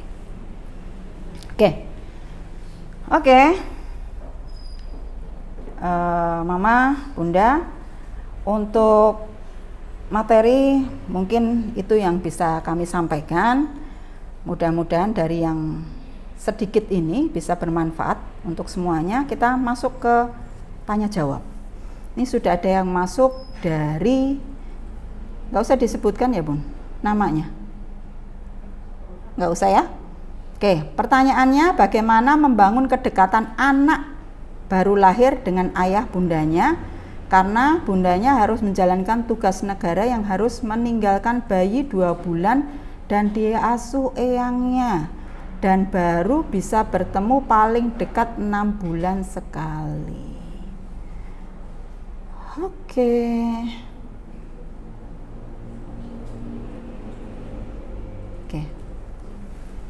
Jadi Bunda, ini perjuangan luar biasa seorang ibu ya. Saya menjawab harus ini langsung saya jawab pertanyaannya ya. Kondisi-kondisi seperti ini memang ibu harus ekstra luar biasa nantinya ketika anak ini sudah tumbuh dengan sesuai usianya ya. Perjuangan ibu harus luar biasa nih, karena seperti yang saya tadi bilang bahwa fitrah seksualitas 0-2 tahun itu harus dekat dengan bundanya. Tapi karena kondisi ibu harus menjalankan tugas negara dan paling dekat 6 bulan sekali ya, ibu baru bisa pulang. Manfaatkan di 6 bulan sekali itu quality time. Jadi benar-benar bagaimana usaha ibu untuk sudahlah ketika pulang taruh semua aktivitas kesibukan yang ibu bawa dari tugas negara, kemudian ibu berkomitmen, katakan di dalam hati, sugesti positif saja kalau saya.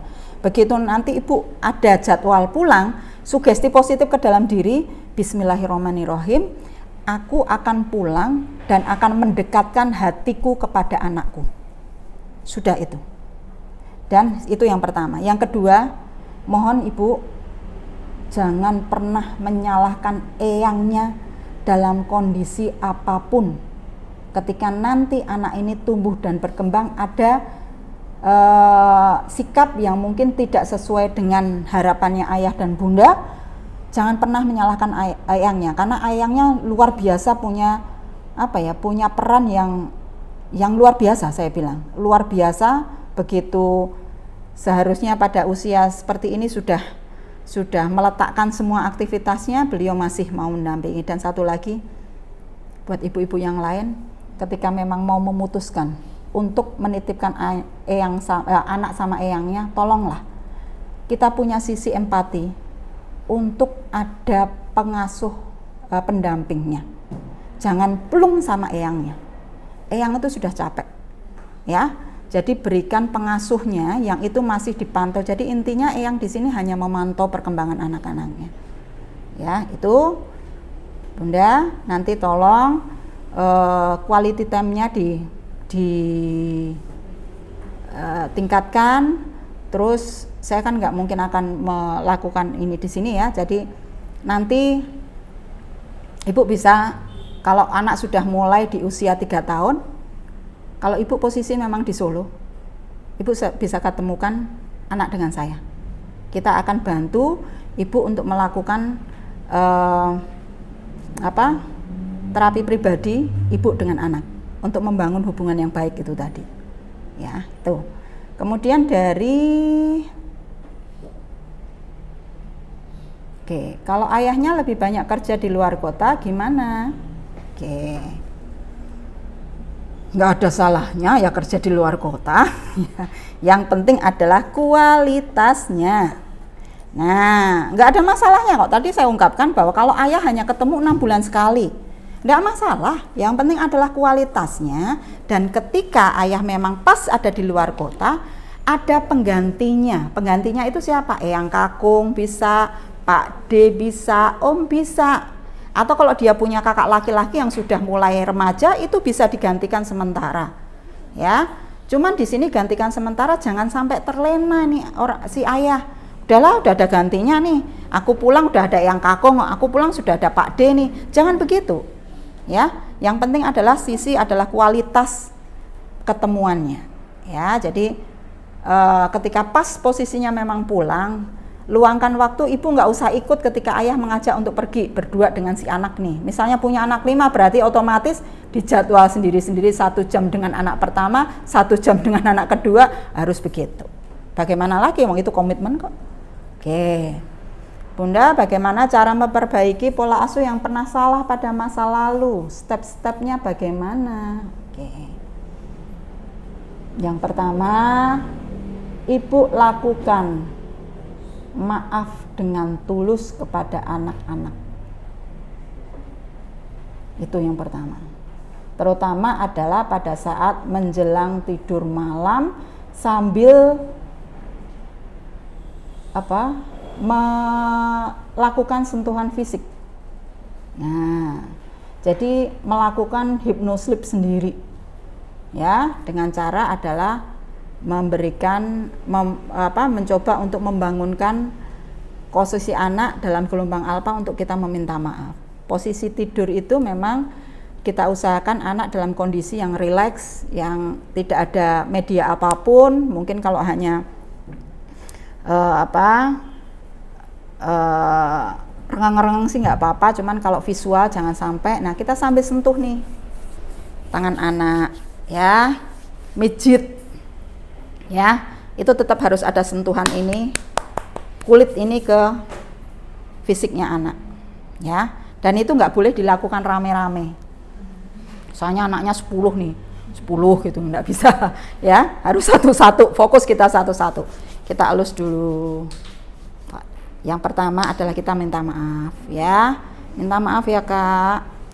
Selama ini, terutama 24 jam ini, Bunda salah dengan kamu, marah, kesel. Nah, terus yang kedua, ucapkan, Bunda, alhamdulillah punya diberikan karunia yang luar biasa dari Allah, anak kamu. Karena kamu berikan, kamu tuh anak yang begini-begini, yang positifnya. Tapi jangan pakai tapi kamu itu kadang suka nggak nurut sih sama, bubar Bu, nggak jadi, ya. Nggak usah pakai tapinya. Nah, kalau udah coba untuk kita mencoba untuk memberikan satu maaf. Oke. Maaf itu tadi, terus sudah diisi-isi itu ya, dielus-elus, bilang oke ya kakak ya, kamu kasih motivasi kakak jadi anak yang solihah, kakak jadi anak yang selalu bakti sama orang tua ya. Katakan baktinya sama orang tua itu sampai kapanpun, karena kita gini loh Bu, kalau kita menekankan ini sekali lagi ya, jangan menekankan anak untuk sukses ya, karena orientasinya sukses anak kita dengan orientasi kita sukses berbeda. Sukses buat anak sekarang adalah materi, sementara yang kita inginkan adalah sukses itu adalah bahagia. Jadi suksesnya nanti aja lah, kakak selalu bahagia, kakak selalu percaya diri, begitu. Kita tekankan bahagia anak menjalani kehidupan ya. Sukses itu akan mengikuti ketika kita bahagia ya, karena orientasi sukses sekali lagi adalah pundi-pundi uang buat anak saat ini. Ini di luaran sana banyak Bu orang sukses tapi tidak bahagia hidupnya. Oke, terus sudah, oke kakak tidur yang nyenyak, besok pagi bangun dengan ceria ya, bangun dengan percaya diri dan bahagia. Oke ya, terima kasih ya udah mau ngobrol sama Bunda. Udah, itu lakukan secara rutin. Oke ya, berulang-ulang. Bunda, usia berapa idealnya tak diberi adik? Asik, mau punya adik ya. Oke. Jangan terlalu deket ya Bunda ya jaraknya ya. Misalnya 1 tahun sekali punya adik, 1 tahun sekali punya adik gitu ya. Nah masalahnya gini, anak itu butuh untuk dia mengenal kondisi karakter orang tuanya masing-masing, dia terpuaskan dulu. Paling enggak ya 3 tahunan lah ya, 3 tahun itu anak ya, baru dia akan merasa puas dengan orang tuanya. Tadi sesuai dengan fitrahnya 0 sampai 2 tahun. Oke, bagaimana anak mengatasi anak yang kurang berani, takut melakukan hal? Anak saya usia 2 tahun 9 bulan. Jadi gini Bun, usia 2 tahun 9 bulan itu ada masa yang namanya masa negativistik atau masa egosentrisme. Jadi puncaknya adalah di usia 4,5 tahun ya. Nah usia ini salah satunya di usia 2 tahun ini adalah juga masa di mana dia lagi membangun kepercayaan diri terhadap lingkungan, sehingga yang diwujudkan anak biasanya dia ketemu sama orang baru dia nggak mau, diajak salaman dia mundur-mundur ya. Nah kemudian gimana cara ngatasinya agar ini tidak terbawa sampai nanti dia usia 3 ke atas ya. Nah yang dilakukan adalah jangan sampai kita mencoba untuk gini, melakukan toxic parent dengan cara kita ngomong kelemahan. Kadang-kala gitu, kita secara tidak disadari kita ngomong kelemahan anak ada di hadapan orang lain. Iya nih anakku ini loh, anaknya penakut banget. Nah padahal ada anak di situ. Itu termasuk toxic parent yang membuat anak merespon apa yang dilakukan oleh anak. Itu jangan sampai dilakukan. Kemudian coba untuk katakan selalu sugesti anak untuk ayo kakak berani loh, ayo kak dicoba ya, kakak berani, kasih motivasi terus untuk anak. Nah kalau ini berhubungan dengan orang, misalnya dia diajak salaman nggak mau ya. Nah kalau kondisi sekarang alhamdulillah diajak salaman nggak mau, karena memang nggak boleh ya. Oke. Nah dia nggak mau nih diajak salaman, dia mundur-mundur. Jangan katakan ayo toh, kok kamu pemalu banget sih gitu. Ayo toh salaman, malu-maluin mama. Nah jangan sampai terucap seperti itu. Kita yang minta maaf ya, ini anaknya belum mau gitu. Jangan, ini anak saya memang nggak raken delok mah. Nah itu ya. Nah itu diminimalkan, dan lebih banyak adalah sugesti-sugesti positif yang kita masukkan ke dalam dirinya anak dengan cara kita mengatakan, ayo kak dicoba, kakak berani, kakak bisa tuh, bisa kan. Nah itu namanya reward. Reward tidak harus berupa barang, tapi ucapan, acungan jempol, pelukan, itu juga sudah reward. Oke. Bagaimana cara mengatasi kakak yang 4 tahun yang iri dengan adiknya yang 2 tahun Bun?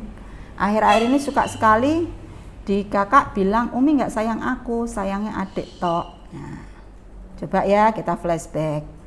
Nah, pernah nggak atau sering nggak kita bilang, kakak tuh nggak nurut loh sama mama. Sebenarnya kakak itu sayang nggak sih sama mama? Nah, coba ya. Kalau itu, kakak mama itu sudah capek. Kalau memang kakak sayang sama mama, ayo toh nurut. Nah, kalau itu pernah kita ucapkan dan sering, anak akan meniru pola yang sama. Nah, makanya saya minta flashback dulu sama mama ini. Ya, kalau ternyata enggak tuh Bun, saya enggak pernah. Nah, kembali lagi pada tahapan usia 4-2 tahun, ya, ada ciri usia-usia preschool nih Bun. Salah satunya adalah rasa iri hati yang sangat besar pada lingkungan, bisa kepada adiknya, bisa kepada teman sekolahnya, bisa sama ayahnya. Kalau mamahnya lagi deket-deket sama ayahnya, dia marah. Gak boleh, mamah itu punyaku. Nah, itu masa-masa iri hati yang memang dilalui sama anak. Terus nanti selesainya kapan? Kalau kita memberikan penempatan yang tepat, itu masuk usia sekolah, itu sudah selesai. Berarti usia sekolah, usia 6 tahunan ke atas ya. Itu sudah selesai masanya. Nah, kalau kita memberikan perlakuan yang tepat, istilahnya ketika ini muncul kan berarti dia wajar loh, sama adiknya itu wajar dia iri, wajar sekali. Nah, kalau kita iri diusahakan adalah pembagian tugas. Kalau ayah tidak di luar kota ya, ibu ya yang ini tidak di luar kota, usahakan bagi peran. Ya, istilahnya kalau yang anaknya lagi, si kakak ini lagi kondisi seperti ini, si adik coba kasihkan ke ayahnya dulu, ya. Nah, kemudian ibu ke adiknya, ke kakaknya sambil bilang, kakak, tapi bunda punya waktunya nggak lama loh ya, karena bunda harus punya peran untuk dengan kakak, dengan adik, dengan ayah, terus ngurusin yang namanya masak, ngurusin yang namanya urusan rumah tangga. Jadi kakak harus paham. Nah, itu harus diberitahukan kepada anak. Ya, oke. Batasan perdebatan dan eyel-eyelan yang sehat bagaimana Bunda? Karena kakak si ngeyelnya defend dan mau menang sendiri. Dan si adik jadi sebel marah karena merasa kalah. Oke. Kapan orang tua harus menengahi? Oke. Ini mungkin secara kemampuan komunikasi kakaknya hebat. Ya. Nah, karena apa? Kadang kita memang jadi tersulut ya Bun ya. Nah, terus kapan nih gitu? Kapan nih? Namanya kakak itu biasanya begitu ya. Mau menangnya sendiri karena dia merasa lebih tua. Terutama anak pertama. Ya, dimanapun itu nggak cuma anaknya Bunda ini. Ya, dimanapun itu dia akan merasa paling benar karena dia merasa sebagai kakak yang adiknya harus ngerti gitu. Nah, oke, kapan bundanya harus, orang tua harus bisa menengahi. Makanya saya berikan waktu dulu, kita dengerin dulu aja lah. Oke, nanti kalau sekiranya itu berkelanjutan Bun, sampai mungkin lebih dari 10 menit atau 7 menit lah, 7 menit lebih ya, bunda ayahnya bisa masuk, tengahi, ini kenapa masalahnya, udah diam dulu. Kakak diam, adik diam, sekarang ngomong dulu satu-satu. Sekarang dari kakak dulu, ngomong dulu, kayak begini, oke. Sudah selesai ya, cut omongannya Bu. Kalau nggak di-cut nanti ngomongnya lebar-lebar Bu, panjang lebar kayak kita. Oke. Perempuan. Nah, nanti ke adiknya, oke, sekarang begini. Harusnya bagaimana ya? Mulai ada satu komunikasi kepada untuk kita mencoba masuk tentang penerapan problem solving tadi, ngajarin anak untuk penyelesaian. Ya, itu. Oke. Selamat pagi Bunda Maya, bagaimana cara mengurangi paparan pengaruh media sosial? Karena saat ini belajar dari menggunakan HP dan laptop. Biasanya HP dan laptop saya berikan saat libur, tapi saat ini merupakan barang yang wajib ada. Mohon nasihatnya. Assalamualaikum. Waalaikumsalam. Oke, tadi Bunda memang yang namanya gawai, laptop, tablet itu menjadi barang wajib karena proses pembelajarannya memang itu. Ya. Nah, sinar biru yang ada di HP itu sangat jahat. Nah, sangat jahat sekali. Makanya saya nggak tahu Bu, ini mungkin di sini ada dari dokter yang juga melihat tayangan ini, nanti mohon saya tapi banyak sekali pengaruhnya, akhirnya menjadikan sering beberapa anak yang saya temui rujukan dari dokter saraf anak itu ternyata epilepsinya itu karena paparan sinar biru, ya gitu. Mereka terlalu fokus dengan HP-nya. Nah, sebenarnya harus ada pembatasan. Makanya saya nangani beberapa sekolah, Bu. Jadi kalau ada Zoom, ada tayangan YouTube, itu janganlah lebih dari 15 menit. Ya, untuk mata anak nggak sehat. Nah, ya. Buat anak pun jenuh. Zoom lebih dari 15 menit itu sudah kekolong, ya. Sudah matiin videonya, ya. Sudah ke dapur ngambil makanan, itu anak saya banget. Oke. Terus menguranginya bagaimana? Dikontrol Ibu. Jadi karena hiburan anak saat ini ya hanya itu gitu, hanya HP, mau main pun tetap dibatasi gitu. Tapi kondisinya memang harus seperti itu, terus bagaimana? Nah, jangan lebih, kalau saya gini, sudahlah 30 menit itu sudah sangat lama. Ya, 30 menit itu sudah sangat lama, dan posisikan memang anak tidak berbaring ketika melakukan ini. Ya, itu sangat merusak, nambah lagi kondisi-kondisinya. Jadi kondisi seperti ini loh, ya, pakai dia harus duduk tegak. Kalaupun dia sesekali main game, kita sekarang kondisinya nggak boleh loh anak, nggak bisa loh, bukan nggak bisa anak nggak boleh main game, tapi memang boleh sih, kalau saya boleh silahkan, cuman ibu harus ngerti permainan gamenya itu kayak apa, itu harus ngerti dulu. Terus yang mainkannya itu seperti apa, ya, takutnya ada sisi-sisi pornografi yang nanti masuk. Terus kemudian lebih baik memang tidak online gamenya tuh. Terus kita tanya gamenya itu kayak apa, kemudian tidak lebih dari 30 menit. Ya, oke. Terus apa yang harus dilakukan ketika ada anak usia 15 tahun ketahuan nonton video porno?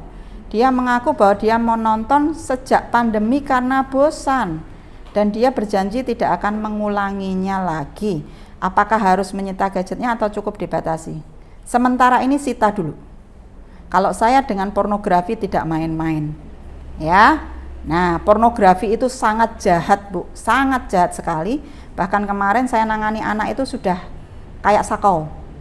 Jadi umur masih SD, dia sudah kayak sakau. Jadi kalau nggak nonton itu ininya pengen banget nonton, akhirnya jadi ngefly.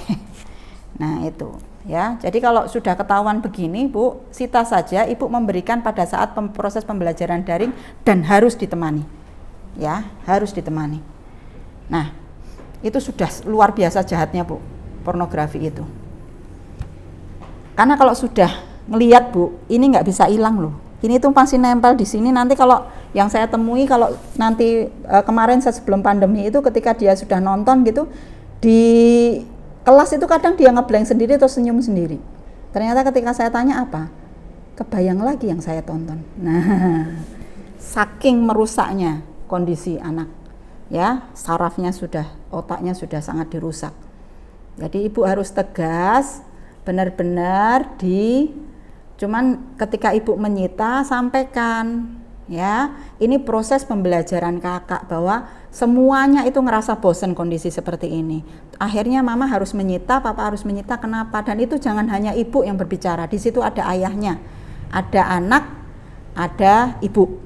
Dan jangan di hadapan anak yang lain. Masuk kamar saja bertiga, ibu ngobrol. Pakai intonasi, ibu itu punya kelebihan intonasi ketika berbicara dengan cara menyentuh. Ya. Pakailah bahasa yang sangat menyentuh perasaannya anak. Nah, kalau boleh, enggak masalah, kita mungkin agak rada dilebay-lebaykan sedikit ya. Untuk ngomong dengan anak ya, dengan intonasi ya, kamu itu luar biasa loh Kak. Nah, bahasa-bahasa yang seperti itu sangat dibutuhkan untuk kondisi-kondisi seperti ini. Sita dulu ya Bu ya. Oke. Sekarang ini suami saya bekerja di luar kota, setiap hari video call dengan saya dan anak. Suami saya minta pulangnya hanya sebulan sekali. Minta tipsnya Bu, agar suami saya ikut serta dalam mendidik anak walaupun jauh. Ini sudah dilakukan kok, Ibu, dengan video call dengan anak dan Ibu. Cuman Bu, kadang anak itu ketika kangen sama ayahnya, dia nggak mau menunjukkan. Dia mungkin jadi nggak mau video call dan tidak mau berbicara di video call. Ya, karena apa? Dia merasa bahwa aku itu kangen sama ayah dan aku tidak mau menunjukkan rasa sedihku dan kekanganku itu sama ayah. Jadi dia berbicara tuh sambil main, sebenarnya untuk mengalihkan perasaan-perasaan yang ada di sini. Ya, jadi jangan dipaksa untuk dia harus berhadapan dengan kamera di HP gitu, nggak usah. Ya, biarkan dia menjawab dengan cara itu, dan sesekali ketika ayahnya lihat dong ini, nah pantau saja kegiatannya. Ayah memantau, menanyakan gimana Kak aktivitasnya, tugas-tugasnya sudah dikerjakan belum. Nah terus kasih motivasi ayahnya. Jadi ketika video call tidak harus menatap ya, tapi bagaimana anak ini merespon apa yang dia ayah bicarakan. Nah itu, dan nanti kalau sudah pas pulang, Ibu mengalah sedikit lah, tidak ikut dalam, karena ini kebetulan anaknya cowok semua, putranya cowok semua ya. Nah 6 tahun dan 8 tahun. Jadi biarkan pada saat pulang nanti Ibu pura-pura kemana lah, sibuk dengan apa, biarkan ayah dengan menyempatkan waktu metamnya dengan anak laki-lakinya. Ya, kalau nanti dia bilang, ayo bunda sama bunda dong, gitu. Sebisa mungkin Ibu rada ngeles sedikit lah, ya, sesekali lah. Ya, oke. Kalau antara kakak adik yang masih kecil usia 7 dan sedang berdebat rebutan mainan, kemudian si kakak nyubit, apa yang harus kita lakukan? Si kakak nyubitnya diam-diam. Persoalannya kadangkala kalau nyubit ini, karena seringkali Bu, naluri seorang ibu itu mesti akan membela yang kecil. Ya, itu naluri sudah. Nah, kalau nyubitnya diam-diam bagaimana? Nah, kita tanyakan kejujuran Bu. Jadi, yuk jujur tadi kenapa ngituin adik kenapa? Nah, itu ya. Jadi kita tanyakan kejujuran yang dilakukan kakak, tapi tidak harus di hadapannya adik, karena kalau nanti di hadapannya adik yang terjadi adiknya bela terus nanti syukur nah, gitu ya, si adik biasanya begitu. Nah itu, jadi di lain waktu, di lain kesempatan, kemudian mungkin selang 10 menit 15 menit kita coba untuk tanyakan kenapa tadi nyubit. Mungkin ketika dia nyubit dia sebel banget gitu loh, gara-gara kamu nih gitu loh, perhatiannya mama jadi teralih sama kamu tok gitu. Nah mungkin dia punya pemikiran seperti itu, dan kesempatan anak untuk katarsis mengeluarkan unek-uneknya sebenarnya. Oke. Assalamualaikum Bunda Maya, bagaimana cara mengatasi anak yang sering emosi dan kurang berjuang? Oke. Emosi itu mesti ada sebabnya, karena apa ya? Kalau itu berawal atau berasal dari emosi kita sendiri, berarti kita yang harus membenahi ya. Nah tapi kalau emosinya itu ternyata memang dia tunjukkan dari kecil, bisa jadi itu karakternya. Nah caranya bagaimana? Nah Bun, pengalihan emosi. Jadi anak sebenarnya gini, kalau seringkali kita mengucapkan gini, anak laki-laki nggak boleh nangis gitu ya. Anak laki-laki nggak boleh nangis, anak laki-laki harus tegar, anak laki-laki itu pantang nangis, itu keliru. Karena nangis itu adalah aktualisasi diri perasaan. Jadi kalau dia nangis, sudah sampaikan kakak mau nangis nggak apa-apa. Karena biarkan itu menjadi unek-unek yang bisa dikeluarkan oleh seorang anak. Nah, kalau ini emosinya benar-benar terlalu berlebihan dan bahkan tantrum, kita sampaikan Bun, jadi ada waktu, kita memberikan waktu ke anak untuk dia berpikir cerdas tentang pengelolaan emosi. Jadi misalnya dia lagi marah gitu ya, lagi marah apa gitu ya, kita sampaikan saja, kakak mau marah dulu nggak apa-apa, silahkan mau marah dulu silahkan, Bunda kasih waktu. Oke, itu sampaikan. Nah kemudian kalau sudah, jangan terlalu lama Jadi misalnya 5 menit sudah marahnya, atau 3 menit sudah belum marahnya. Nah, kalau sudah, baru nanti kasih elusan boleh, dekapan boleh. Nah, itu. Kemudian kurang berjuang ya, tolong ini minimalkan untuk apa ya namanya, menjadi home service anak. Home service itu maksudnya begini, anak serba terbantu, anak serba untuk ditolong dalam hal apapun, makan, kemudian mengambil makanan, kemudian mengambil minum dan lain sebagainya. Nah, ini adalah bibit-bibit yang terjadi ketika akhirnya anak menjadi kurang berjuang dalam mengatasi persoalan. Nah, kondisi-kondisi yang tadi saya bilang diminimalkan mulai dari sekarang, Bu. Latihlah anak untuk mandiri dan bertanggung jawab. Punya binatang sendiri misalnya, anak yang bersihkan, gitu loh. Nah, itu adalah salah satu untuk anak mengajarkan anak untuk dia belajar supaya dia bertanggung jawab. Kelak nantinya dia lebih bisa berjuang. Kemudian ketika anak ada masalah, kita usahakanlah untuk kita mencoba untuk kalau kamu begini gimana masalahnya, terus gimana penyelesaiannya, menurut adik gimana, menurut kakak gimana. Nah, itu adalah mengajarkan untuk kita berdiskusi dua arah tentang problem solving sebenarnya. Nah, ini mulai nanti akan terbangun sisi untuk dia punya daya juang, ini mulai ada keinginan untuk dia melakukan sendiri, dimulai dari mengajarkan kemandirian sebenarnya. Oke, kemudian bagaimana menangani orang tua lansia yang memiliki emosi yang labil. Oke. Bun, lansia itu sudah kembali pada usia-usia sebelumnya, jauh sebelumnya.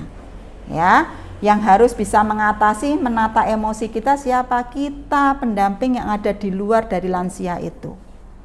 Ya, jadi usia-usia 70-an ke atas itu sudah mulai untuk meminta perhatian yang lebih. Jadi harapannya lingkungan yang ada di rumah lah yang harus bisa memahami, dan kita yang harus menata emosi kita supaya jauh lebih.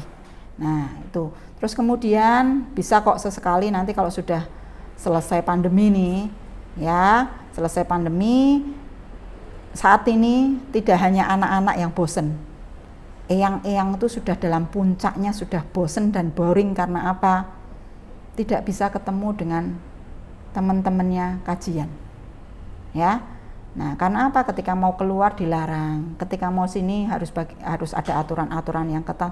Itu juga membuat satu kejenuhan yang luar biasa buat eyang. Jadi kita harus pahami itu sesekali kok. Kita boleh untuk ajak kondisi kalau nanti sudah mulai membaik, insya Allah segera berlalu lah Bu kondisi seperti ini ya. Kita ngajak yang untuk bisa keluar, refresh ya, supaya sisi kejenuhannya mulai mengalami penurunan. Oke, mohon izin bertanya, bagaimana cara melatih anak agar mau belajar mandiri dan kalau diminta menulis sangat susah? Oke, ya sudah nebak nih, mesti laki-laki ya. Jadi gini, kenapa saya bilang laki-laki? Menulis itu kaitannya sama motorik halus. Motorik halus itu ya, anak laki-laki itu perkembangannya lebih lambat daripada perempuan. Gitu. Jadi jangan merasa frustasi ketika ada anak laki-laki suruh nulis susah, mewarnainya nyebelin banget kalau mewarnainya, semuanya diwarnai, keluar dari garis dan lain sebagainya.